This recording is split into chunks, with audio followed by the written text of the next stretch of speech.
Great to be with you again on Locked On Texas Tech on the Locked On Podcast Network. Your team every day, always free and available on YouTube or anywhere you get podcasts. Thanks as always for making us your first listen. With the only Chris Level, I'm Casey Cowan, back for this Locked On Texas Tech special edition. It's the Matador Mob Mailbag, taking your questions and rolling with our answers, guesses, speculation, whatever it might be. We're ready to roll. All right, Chris, let's get started, and we're going to get started with Joey Maguire and the Red Raiders. Of course, they're preparing to head to Stillwater, Oklahoma to take on the Cowboys of Oklahoma State.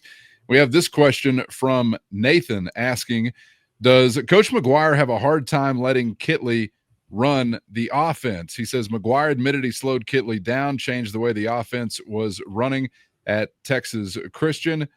Coach Maguire did speak about this in passing to kick off the week, Chris, and I'm kind of wondering if we've seen this before with Texas Tech, where you've got like a head coach and an OC that maybe have some differing philosophies. I don't really view this as quite as big of a disparity, maybe as you did say Tommy Tuberville and Neil Brown. Is there a disparity to begin with? And do you think that there has been some difficulty for Coach Maguire and Coach Kitley to get on the same page, or is it maybe something that's, maybe just something a fan can come up with because of some frustration with how the season has gone? I think they have a great relationship. I think at the end of the day, Joey is always going to be a run the ball, play defense guy. That's just who he is at his core. I think that you have Coach Kitley, who came up with Pat and with Cliff, and you have the Bailey Zappi, and I think that there's some thought on occasion that's like, oh man, he doesn't ever want to run the ball or whatever. That's just not. I think Zach is concerned about winning. He doesn't care if you score 9 points or 54, whatever it takes to win. And I think anything with like Coach Kitley's offense is always going to be able to hit you in a variety of different ways, because that's what Cliff, it was. We want to be able to do a lot of different things. We're not necessarily going to major in one aspect or one position group or one player. We want to be able to be good with down the field, or be able to run it, or the quick passing game, or utilize tight ends and all those things. And I think, it was interesting hearing Joey kind of talk about that. Like, man, my fault. I put our foot on the brake there in Fort Worth, and it probably screwed us up. And, I think a lot of people probably point to Zach Kitley and blame him for everything that's wrong with Tech football in general, right? Whether it's, whether it's which I don't agree with. I hate. You don't like the sideline reporter, Kitley's fault. You don't like the PA guy, Kitley's fault. Yeah. The hot dogs are cold, Kitley's fault. Yeah. And Zach would tell you he's not, he's not perfect, and like you got to play better and do different things. But anyway, I think they have a fundamental problem with like coexisting with each other? Absolutely not. No. But I think it is important to note that sometimes, not just in this case, but head coaches do intervene.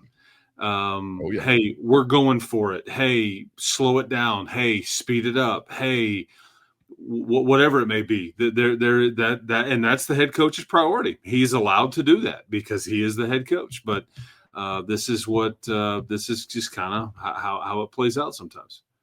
Yeah, it's been kind of funny to watch or hear some of the commentary as it relates to, leading up to this time of the year. Oh, we're so upset with Zach Kitley. And then you kind of get into a point where it's like, oh, Joey Maguire is screwing up what Zach Kitley's trying to do. And I don't know if those thoughts are coming from the same camp or different camps. What's funny is I would totally be against, I guess, those who are saying Maguire, might need to butt out. And I think it's mostly because of philosophy. I want Maguire there to say, hey, remember, we're going to help out our defense. Hey, remember, we want to run the football. Hey, remember, we want to be just, again, from a football philosophy standpoint, I identify more so with that. But either way, at the end of the day, you just don't want like some inherent conflict, which I do think at one point in time, going back to the era I mentioned with Tuberville and Neil Brown, not that they were like acrimonious or at odds necessarily, but there was a conflict in some philosophy, wasn't there? Or am I kind of overstating maybe what that was actually like? Oh no, I mean people would carve up Neil repeatedly, like for a draw play on 3rd and 15. That was Tommy Tuberville calling that stuff or dictating terms. Yeah. And people can say what they want about Neil, and many have, and I think the people of West Virginia are frustrated with him right now. But when he was here, you were really good on offense, and it just goes back to you had a bunch of NFL folks that they recruited in that little era as well, that he and Tommy Maynard and Chad Scott. I mean, there was some really good recruiting going on that side of the ball, but I just think it goes back to it's just hard to coach offense here. That's just, and I think people, heck, man, you and I. We reminisced about in one of your really good seasons back in 05 about how bad it was in Stillwater one sunny afternoon back in 2005 in mid-November. And, you ran for all of 30 yards. You threw it all over the place, but it was just hollow. And I just think some folks have selective memory about what that era was when Mike was here and feel like you were a lot better than you really were. And again, that doesn't take it. That's 15 years ago or so. And the game is vastly different now. Sure. Schedules are vastly different. Schedules are different. There's a lot of differences there. And I think it's interesting that you look at, say, Spike Dykes and Mike Leach's, career resumes or conference resumes, very, very similar. And while Mike Leach's teams may not have been like the best as far as the era, they were definitely the most interesting. I know that. They were not without ups and downs, but always the most interesting, at least that I've lived through so far. Well, because what Mike gave you, though, what ultimately what people hold on to, what he gave you is you had an identity. People, like, when they saw Double T, it's like, I know what I'm getting there. And that was the one thing that I think he created that still lives on in many people's eyes. But if you look at the numbers and you weren't winning championships. And I love that era. I mean, there were some great players and great teams. So much fun. And all I think the other thing to add to that list that he did, Chris, that really makes an oversized kind of impact on a fan's heart, beating teams your fans care about beating, namely the Aggies, who were his whipping boy that decade. And that can make an 8-4 season feel a little differently when you've got to win over the Aggies or the Sooners or the Longhorns, not as frequently, but you get what I'm saying. And I've talked about that over the last several years, even going back to, say, the Kingsbury era. The scheduling aspect of this, I think, is still something that's kind of understated as far as the way that fans feel about any particular era.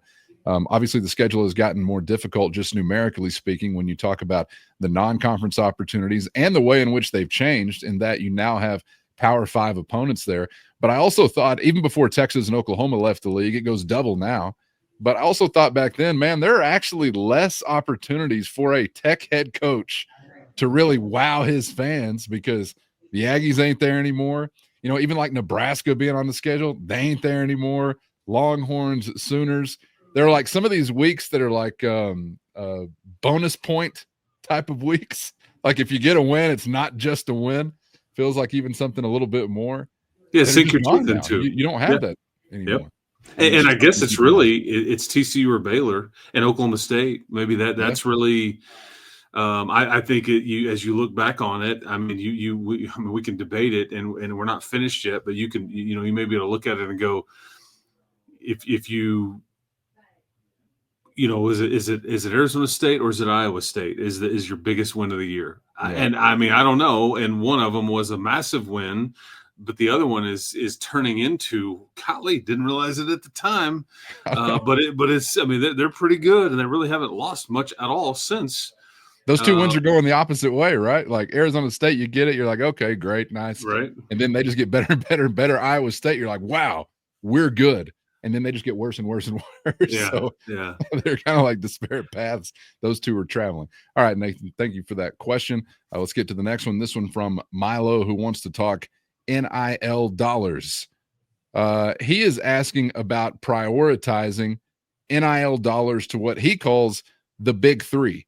He qualifies that as football, basketball, men's basketball, and baseball. He says, here's why: these sports fund the athletics department. These sports get the most national coverage. These sports also get the fan bases, or the most of the fan base's attention. So he's asking, are we prioritizing those big three? And before I even ask you that,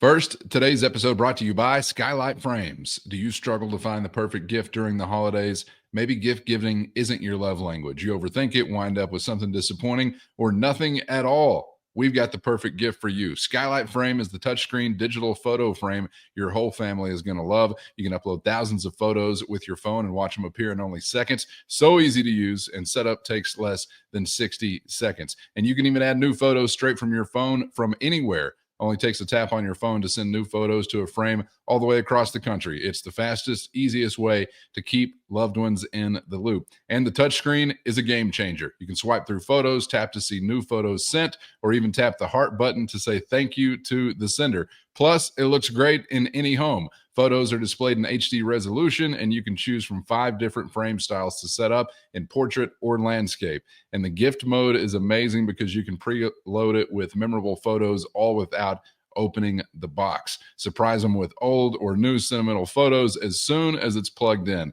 Satisfaction is guaranteed. We're confident you're going to love Skylight, so confident that Skylight offers free 120-day returns. Skylight's a top-rated brand with over 1 million happy customers, thousands of 5-star reviews, and availability in over 30 countries. And now, as a special limited time offer for our listeners, you're going to get $20 off when you purchase your Skylight frame at skylightframe.com/college. That's Skylight, SKYLIGHT, frame, FRAME.com/college, skylightframe.com/college. Get $20 off your purchase today at skylightframe.com/college. Today's episode brought to you by PrizePicks. Testing your skills on PrizePicks this football season is the most exciting way to play daily fantasy sports and the best way to spice up any game, anytime. You think you got what it takes to win up to 100 times your money? All you got to do is select 2 to 6 players, pick more or less on their projected stats, place your entry, and boom, you're ready to roll. PrizePicks is not only the best way to get action on sports in most states, including Texas, but PrizePicks also puts their members first, so all withdrawals are fast, safe, and secure. When the picks hit, you can get your money in as quick as 15 minutes. With easy gameplay, quick withdrawals, and a giant selection of players, projections, and stat categories, it's no surprise that PrizePicks is the #1 daily fantasy sports app. So get in on the fun and the winning and download the PrizePicks app today and use our code LOCKEDONCollege, and you're going to get $50 instantly when you play only $5. Again, that's our code LOCKEDONCollege on PrizePicks to get $50 instantly when you just play $5. You don't even need to win to receive the $50 bonus. It's guaranteed. With PrizePicks, run your game. Before I even ask you that, Chris, I think the premise is a little bit flawed in that you view those in a big three kind of way. There's one of those that's providing revenue consistently for the athletics department. That's the football program. Basketball may be profitable here or there. I don't really know, but consistently it's the football program. Baseball ain't even on the radar. They're not even in the category of a revenue generating sport. So it may be a little bit difficult to answer given that premise, but do you think that there really is an intentional push to say we got to prioritize these that maybe are the most visible? When you start the revenue share, if that is passed, and we expect it to be, and everything, and you start to revenue share between those, because it's not a big three, and I'm not trying to offend anybody. I'm just telling you the way that the math works. Yeah. Baseball costs you lots of money. It doesn't make any money at all. It really brings in very, very little minute revenue, if any. It's a very costly sport with how many players and how many games and all those things. But that's just like most every other program on campus. Football is going to bring in. So let's just look at it in these terms, like the revenue sharing aspect, because you're going to share revenue, and I think you'll see football in the 70+% of what revenue you're bringing in will get allocated to football. I think somewhere between 50 to 20% of the revenue you bring in will go to men's basketball. Do the math there. You're in the 90s as far as the pieces of the pie. Like 90 is going to go to that, and then everybody else just kind of factors in just a little sliver. But that's the reality of it, and I think that you'll start to see more and more talk about that, and some programs across the country may decide they're going to do different things or go heavier here or lighter there or eliminate a program or whatever. But you are allocating heavily to those two because that's who brings in the revenue. Men's basketball is profitable every year, mainly because of the contract with NCAA tournament and the March Madness and all that stuff. It's a massive payday in that. And then, this is why I think that, the conference tournament's going to bring in some money for basketball. And this is why I think Brett Yormark wants to potentially look at, I think the term is bifurcate. I'd never heard that prior to this, but he wants to maybe split these off and say, what is just this worth to a network? If they're bidding on just that, and then if you start putting these things separately all together, does that equal more than what you're getting right now? And but yeah, I think you are prioritizing to those two sports. Baseball, I think there's some allocation there, but it's like women's hoops and track and softball and soccer and all the other stuff. And at the same time, any enthusiastic supporter out there has the right to go write $1 million check for a softball player if they want, or a basketball player if they want, and we really want them to, or a baseball player, whatever it is. So they're not limited by any type of restriction, but they're obviously in a much different category. And it's been a few years since I've seen these numbers, but I think I don't know, within the last decade, it was reported that there were 5, I think, college basketball programs that led their athletics department in revenue generation. And that's probably changed since then, but there were 5 out of every one, only 5 where the football program was not generating the most revenue. It was like Duke, Syracuse, those types. So you had to have a really, really good men's basketball program and probably a really bad football program for that to be the case. But most are just good enough at football in general. And nowadays with the television contracts, I don't know what that number would look like if there are any who are being led by other sports programs. And I think most people that are probably watching this grasp this concept, but like when all the realignment stuff, or when you go to the table to negotiate with the media rights holder, that that they are interested in your football and what moves the needle there, and how many people are watching on a Saturday afternoon, and and all those things associated with football. Basketball does come into play at some level. And I think that's why Brett Yormark kind of has an eye on if we can enhance that product and we can continue to be known as and prove to be the best basketball conference there is. We've got more inventory now. We've got more of a regional, or excuse me, a national scope with the expanded league and West Coast, East Coast, and everything in between. But that's the reality of it. When ESPN and Fox, they want to talk to you. They want to know what football games of yours can we get our hands on.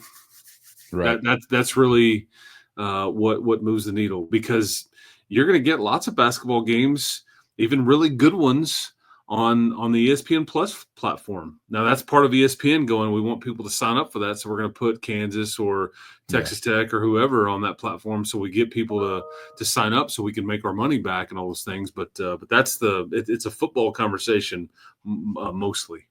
Just the way of the world. Mm-hmm. And for God's sakes, will somebody prioritize the cheerleading program? Thanks for that question, Milo. We appreciate you. This question asked in kind of a similar way by couple of different folks. I saw this one from Jordan. I saw this one from Andrea as well. Chris, talking about defining success. Andrea asking it in the way to where she says, if we win our last 2 games, become 8-4, would you consider this season a success? Does it feel like an 8-4 team in this Big 12 is more like a 6-6 team in the old Big 12? How do we define what success looks like in the era within which we are in and moving forward? So Where's the line for you in trying to define that this season? First, today's episode brought to you by ZBiotics. ZBiotics Pre Alcohol Probiotic Drink is the world's first genetically engineered probiotic. It was invented by PhD scientists to tackle rough mornings after drinking. Here's how it works. When you drink, alcohol gets converted into a toxic byproduct in the gut. It's this byproduct, not dehydration, that's to blame for your rough next day. Pre-alcohol produces an enzyme to break this byproduct down. So just remember to make ZBiotics your first drink of the night. Drink responsibly, and you're going to feel your best tomorrow. So go to zbiotics.com/lockedoncollege to learn more and get 15% off your first order when you use our code LOCKEDONCollege at checkout. ZBiotics is backed with 100% money back guarantees. So if you're unsatisfied for any reason, they're going to refund your money. No questions asked. Remember to head to zbiotics.com/lockedoncollege and use the code LOCKEDONCollege at checkout for 15% off. Today's episode brought to you by FanDuel. Get ready to tackle all the action with FanDuel, America's #1 sports book.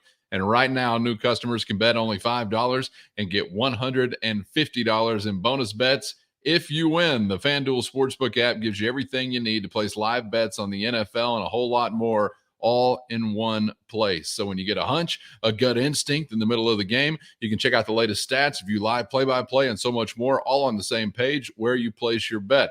Just visit FanDuel.com to join today, and you'll get started with $150 in bonus bets if you win your first $5 bet. That's FanDuel.com. Never waste a gut feeling again, and make every moment more with FanDuel, an official sportsbook partner of the NFL. Where's the line for you in trying to define that this season?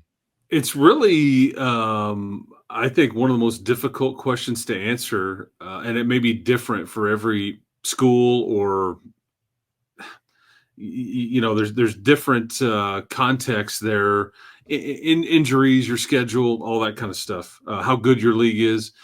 But this is probably an unintended consequence. What I do hate, and you've started to see, is that once people don't have any chance at the conference championship game, it's like, okay, well, I guess it's all over, or I guess we failed. And if you're just grading this thing on pass or fail, I think there's going to be a lot of miserable people out there in the world, just because, and that's the unintended consequence with the expanded playoff.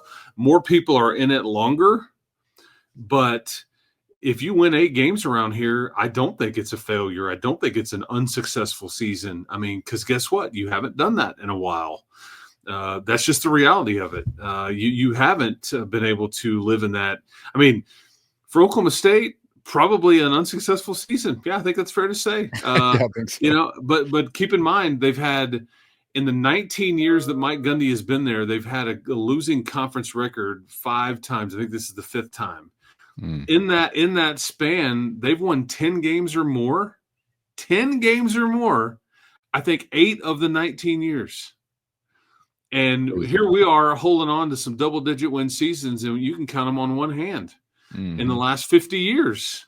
I think, I mean, I think you get what I'm saying. So I'm just not, some may disagree with me, and that's fine. I just am not in a position to sit here and say, if you get to 8-4 that you failed miserably. I don't think so. Are you showing progress? Is it what anybody wanted? Because here's the thing: you get to 3-0 in the league, and you dare to dream a little bit. Then you get a second chance with a game against Colorado. You lose that one, and that's why But when you have some time away, now that's assuming they go win the last 2. I think everybody would agree that if you lose one of, or either of these last 2, or both of them, or however you want to set that up, I think you could probably feel like, well, we left a lot out there, and when we didn't do what we were capable of. But you and I talked. I mean, we thought this was 7, 8, maybe 9 win season. I think we thought our strong suggestion was, success to me is if you're playing meaningful games in November. Now, you've done that, but it probably wasn't as meaningful as I was hoping for at the time when I was saying these things in August. But you do have a lot of youth on this football team, and this is kind of you're kind of got a window here And you're going to have to replace a good receiver and a good running back and some other key pieces in some certain spots. But you should be thought to be pretty darn good next year, as much youth as you trotted out there on defense and some of the spots on offense as well. Yeah, I think it has so much to do with the context of the offseason, which I feel like for some reason people just forget. Like, is it a successful or unsuccessful season? That question to me would have to begin with, well, how successful was your offseason? In that, I want to know what you set yourself up with preseason expectation wise. Yeah. And I think for Texas Tech this year so far, I can't say, given my own preseason expectations, that they have underachieved. So I can't say that it's been a failure. I don't feel that way. And you may even actually, again, just with my expectation, have a slight chance to overachieve. I do think it's fair to kind of wonder about how you view certain records in this Big 12 versus the old Big 12. But like you said, every program's got their own context to consider when asking themselves this. Every fan has their own context to consider when asking themselves this. But that's the way I'd feel about it sitting here today. So it's all in the eye of the beholder. And I think the thing about this league is it doesn't have Texas or Oklahoma. Although we can play that card all we want. I think you would be theoretically, a lot of folks would be glad they didn't have to play Texas, but you're probably like, damn, I wish we could have played the Sooners this year. They are awful. Right. I mean, they're scoring like, I think 17 points a game or something, just miserably bad. Yeah. And with no way out, it doesn't appear. Switched up the play caller, fired the coordinator, switched the quarterback up. Doesn't matter. They've got some receivers hurt. I mean, but there's only one, Oklahoma, right? But so I think you just look at the Big 12 conference. Is it just like scary on paper? No. However, week in and week out, there's just no gimmies. And yeah, Oklahoma State maybe is close to that on paper this year.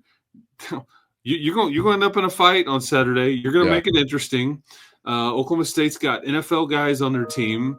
It's just I just think that's how this league is. There's just not any gimmies, so it's difficult. But to each his own on how you define success. But I think it's more difficult now to do that than ever. And we can spend some time in the offseason kind of talking about this more, because I think it's tricky, and the playoff has adjusted that conversation, in my opinion. But around here, I just don't think if you can get to a 7 or 8 wins based on where you've been the last decade plus, that you look at it and go, wow, we failed miserably. I do get the people that like, I want to play in a title game, because guess what? I do too. And Joey Maguire will tell you that's his stated goal. That's all they work for. They want to get to and play for and win the Big 12 championship. That is it. But you can't just shut it down and go, okay, well, all is lost, so let's quit.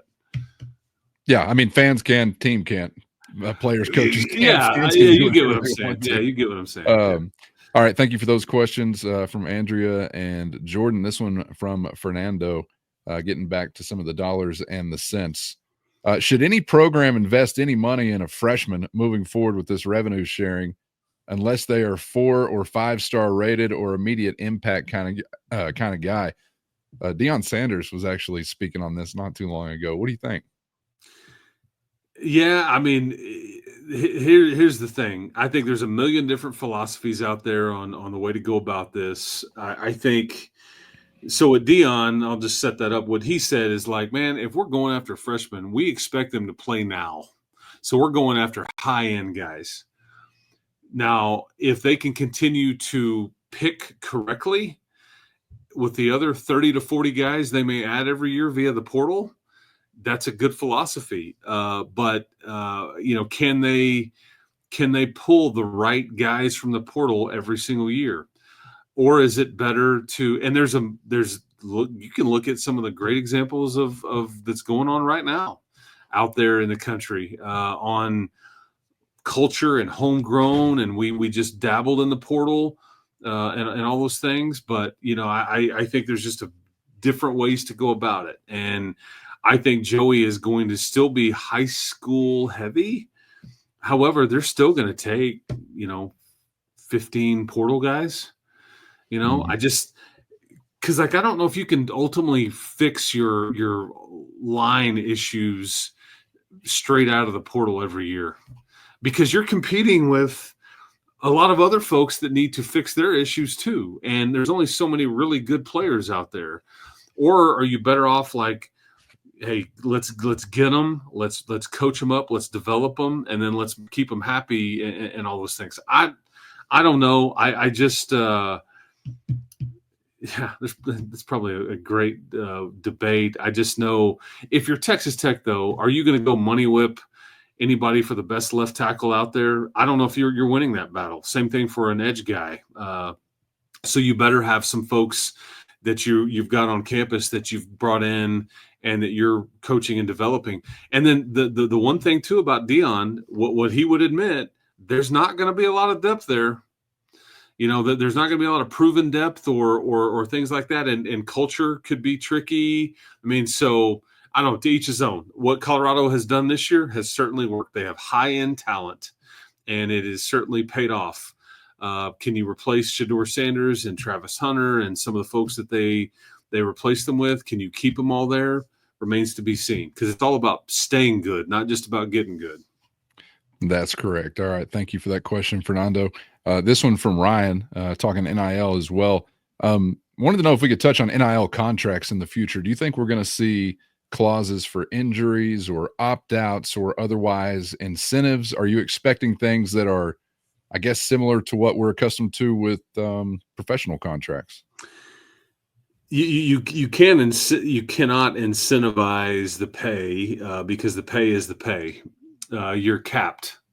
So you can't say, hey, man, you rush for over 1,000 yards, you will give you a bonus, or you can't, that.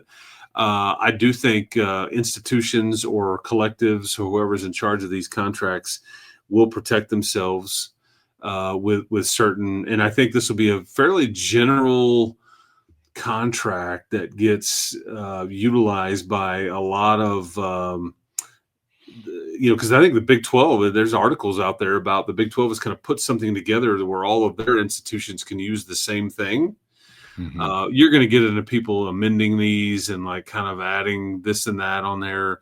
I think there will be things in there because you're not really an employee, which is the tricky part about the way this is all worded. However, if you're not taking care of your business in the classroom, if you show up late all the time, if you are insubordinate in any way, we have the right to tear your contract up or void it or say, hey, we're firing you. We will not be bringing you back. I mean, all that is available to you.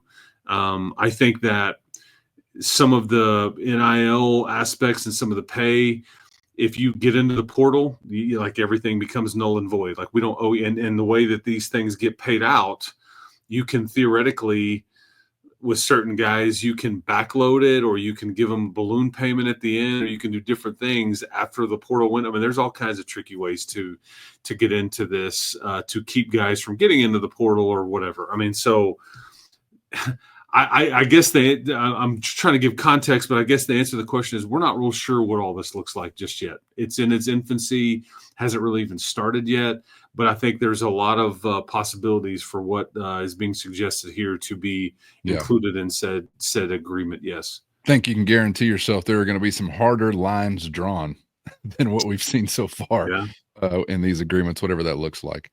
All right, Ryan, appreciate that question as well. And the agreement will be with the university. That's what else is interesting. I mean, this is an agreement that's going to be between the athlete and the actual institution of Texas Tech. So that's what is also kind of adds another layer into this. And we will be able to see these agreements.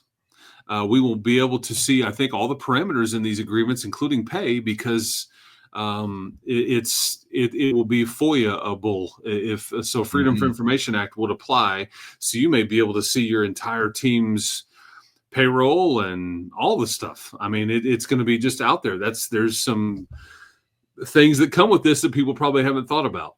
Yeah. Okay. Got this question from a couple of different folks that was sort of in a similar realm also, from Will and from Chris, asking about Zach Kitley's future. And like the way Chris phrases it, says Kitley's been mentioned for a few head coaching vacancies, like at Rice. It seems there was a connection between Hammond choosing Tech and working with Kitley.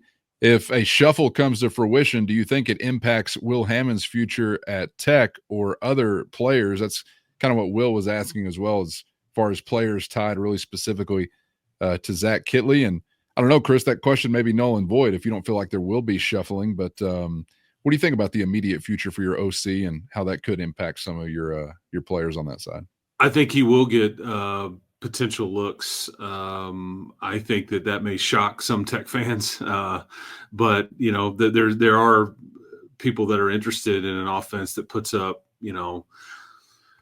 what are they averaging right now? Like 35, 36, 37 points a game or something on average, and nearly 450, 500 yards, and all that stuff. There are, he was in the UTEP race last year. I think that's kind of up to him. And I'll be honest, with as much negative talk around here is about him, I wouldn't blame him a bit if he said, "Hey man, I'm going to go do my own thing or go elsewhere." It's probably hard on his dad and his family and all that, because you see it like I do. I mean, he is. It's yeah, and I think I think that's why I'll just say this too. All the negative talk about Micah Hudson and why are they not, I mean, I think he's been really happy, but if he were to start to look elsewhere, it's only natural to go, you know what? Maybe I do just want out of here. I don't think that will happen, but it's just, that's just part of the social media thing. I mean, I think that just comes with the territory and the paycheck and all that. That's just part of it. But I do think he'll get some looks. I don't know whether he'll entertain those or whether it'll be worth it for him to get out. To answer your question though, Will Hammond did come here to play for Zach Kittley. Will Hammond is the very first quarterback that Zach Kittley recruited for a full cycle and got. And I think that he wanted to come here and play in Zach Kittley's offense. Yes, that is. Can I say if Zach Kittley left that Will Hammond would be like, "Hey man, I'm out"? I have no idea. But all the chatter and all the frustration and all that, there's some negative consequences that come with that, I guess, too, at times. Whether it's like an OC that wants to be like, "Man, I just don't know if I want to be here anymore." And I'm not saying that in any way, because I think there's various things that he loves about this, but it just comes with the territory. And it's is it unrealistic to coach offense in Lubbock, Texas? That's probably not the right word. Is it always just going to be difficult to coach offense here based on just unattainable, this imaginable ceiling that we just can't ever reach because it's just never going to be good enough?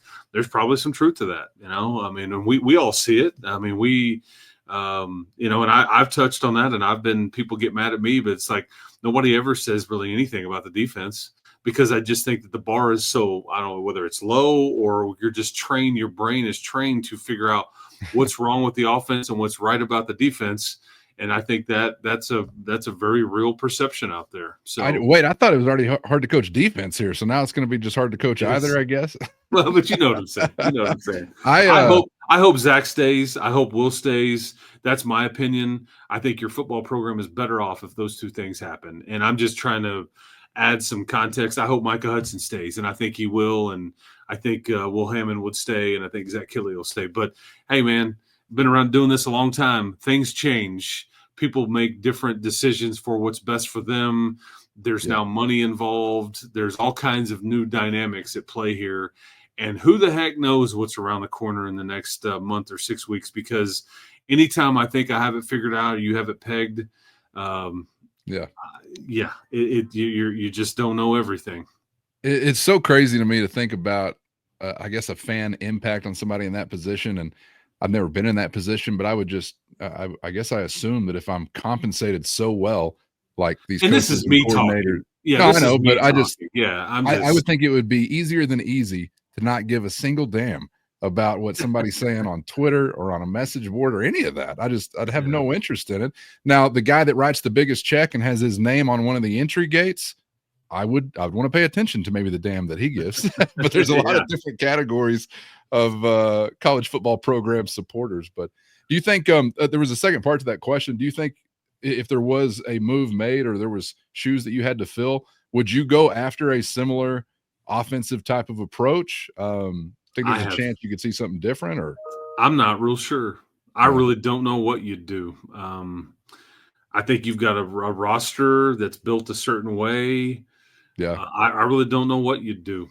I just know that, another guy that I think is going to be interesting to see, like he's going to get some looks too, is Jake Spavital at Baylor with what they're doing. I'll be interested to see if he gets head coaches look, because he was a previous head coach. Mm-hmm. If he gets some different looks, or the SEC, because people don't get it. If the SEC and the Big Ten want to, they can come in and pay your coordinator 3 or 4 times what you're paying them and not blink an eye. That's just the reality of it. Yeah. Like Kirk Signetti, that he just got a big time raise at Indiana or whatever. I mean, he's making twice as much as what most of the highest paid guys in the Big 12 are making as a head coach. And Indiana didn't bat an eye. They've got all this money. So that's just the way some of this could work. I have no idea what you would do if you were to lose one of your coordinators, or I just don't, that may depend on who, because he originally looked at Garrett Riley, who I think Clemson's paying him.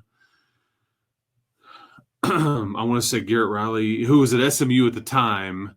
He went to TCU, and then he ended up he followed Sonny to TCU, but then Clemson hired him away, and they're paying him $2.5-3 million a year. He looked at, I'm trying to remember who else was kind of in that short conversation, but I'd have to, like GJ Kinney, would he be a guy you'd go look at? Now he's the head coach at Texas State, and he's been lighting it up and was a storyline there for the first month or 6 weeks of the season. But I mean, would he be good being a coordinator, or does he want to stay being a head coach? I don't know. I mean, but it would be an interesting conversation. I hope it doesn't get to that. But I prefer continuity. But I think the reality is that Zach Kittley will get some looks from some potential other coordinator jobs and head coaching jobs and all those kinds of things. It just depends on what he wants and what he wants to do. You mentioned Indiana, and before we get out of here, we had a question from Tristan about whether or not Tech could ever have an Indiana-like turnaround, which seems like it was overnight. I don't really know. I hadn't paid that close attention to the Hoosiers. Well, and Miles Price is there, so I've paid attention more than maybe I should, but it's been fascinating. There's some interesting things about them because they've got a monster game this weekend. I think they have to win it to be in the playoff. I think if they lose it, they're going to suffer tremendously in the rankings, and here's why. I don't know if they've beaten anybody with a winning record. And they paid $1 million to get out of a game with Louisville this year, and they rescheduled or put somebody like a directional school on their non-conference schedule because it's something that they had studied and looked at and like, what are we doing to ourselves? So that's part of their 10-0, but they've hammered people. And here's the crazy thing. I think their top 3 or 4 rushers, portal guys. Their top 5 tacklers on the year, portal guys. Their starting quarterback, portal guy. Most of their headliners statistically are all portal guys. But what happened is that I think that Signetti brought the bulk of his James Madison roster. So these were knowns to the head coach. He wasn't taking 15 to 20 portal guys that were unfamiliar to him. These are like guys that, okay, I know what they are. They already know what role they're going to fill for us because they were just doing this. So it's a bit of a different it's almost like James Madison last year was like the farm team. And they were like, let's bring the best of whatever. And that's what's allowed them, I think, to really hit the ground running because they've just been hammering teams. That's the fascinating thing about what they're doing is that they've just been really boat racing teams. We'll see what they do against the Buckeyes this weekend because this is their first real test. And, in a weird way, I've thought about this. I can't decide if I'm rooting for them or if I'm just rooting for Ohio State to hammer them. Because are you rooting for the little guy or am I jealous of the little guy? Am I jealous of the team that? No, we're rooting for the little guy, Chris. Yeah, because you would be the same. Like it's kind of like the BYU and and all that stuff. So you're rooting for Ohio State. And that's why at the end of the day, I have a hard time with that too. Yes. I get the resume aspect of what Indiana's done, but hey, not everybody can be Texas boasting of 2 wins over Vanderbilt and Arkansas. So, you just got to deal with it's funny because Michigan has caused problems for, I think, Indiana and Texas, ironically enough, this year, because Michigan is so average after winning the national championship. It's cost Indiana and Texas, which any other year, you're like, this is a really good win. Right. but Reigning national champ. not necessarily this year. It's just fascinating how that goes. But yeah. Let's see, one more before we get out of here. Actually, two more, but one really quickly. Jared asking, he wants to know whose guns were up first, Tech or Oklahoma State's. Tech traces back to 1971, Oklahoma State to 2001, so only by about 30 years. Well, a little bit of a difference there. One calls it a gun, the other calls it a pistol. The end. Makes no sense. Yeah. Makes no sense. A hoops question really quickly, and we're having our conversation before the Tech St. Joe's tip-off, so we don't know what the result is going to be for night one in Brooklyn just yet, but this is more about just the team in general, Chris. This question about how different you see, culturally speaking, this roster from Coach McCasland's team compared to his predecessors. Do you notice anything different about the way that he fosters a locker room or a program's culture? Got to be no differences between Chris Beard and Grant McCasland, right? Well, or Mark Adams. Or Mark Adams. Yeah, I think I think you have a bunch of coachable guys. I think that there's a lot of folks on that roster and coaching staff that all understand their role. There's nobody that's on an ego trip. It's a bit different now than it even was just a few years ago because of the NIL space and all that stuff, which was kind of in its infancy 2 or 3 years ago. But I think Grant is best at squeezing out everything he can out of what. But I think there are also really some X's and O's advantages that you've got as well. And I think Chris was a master motivator. I think he had the ability to get his guys to play really hard all the time. And that's what overcame some talent deficiencies at times. But they really tried to recruit really good players and then get them to play really hard. And I think there was a fair criticisms at times during that era. Are we good enough X's and O's wise? Does our scheme give us any kind of advantage, this or that? That was a fair criticism, but their effort and just talent level in general and get guys to buy in because he kind of mind tricked certain guys into like, hey man, you're gonna embrace the 6-man role because it's the most important role on the team. Yeah, okay. Brandon Francis, for example. I mean, yeah. and it worked great. I think what Grant is really good at is that they're going to develop. They're going to, because Grant is. People are like forgetting. Remember how much pace of play talk there was, but when he got this job, what did we do? How did we hire this guy? It's going to be the most boring brand. Folks, you have an offense right now that's scoring like 90 plus. You are running up and down the floor. And so he is not just, this is the only way it's going to be. We're only going to do these things. You're going to fit into my mold. No, that he's a really good coach and they will adapt and all that. And I think that has been kind of fun to watch Grant flourish and something a little different. Sure. But I at the end of the day, you're only going to go as far as, and this goes the same for all three of these coaches we're talking about, two previous predecessors, including Grant. You're only going to go as far as your defense will ultimately take you. You're not outscoring lots of these teams out there in the world and in the Big 12 conference. You will have to hang your hat on defense at some level at the end of the day. Same goes for football too, people. Yeah. Same goes for football too. That's just, if you want to get to the top of the mountain, that's what it's going to take. Because last time you were at the top of the mountain in this sport, it was your defense that was taking you the way. And then you could mix in some scoring and you could get into an up and down game and all that. I don't know what sport the defense doesn't carry the load for a hardware contending team. And some of you may be playing pool or thinking pool, including the guys I played with the other day that were taking issue with my defensive approach to the game.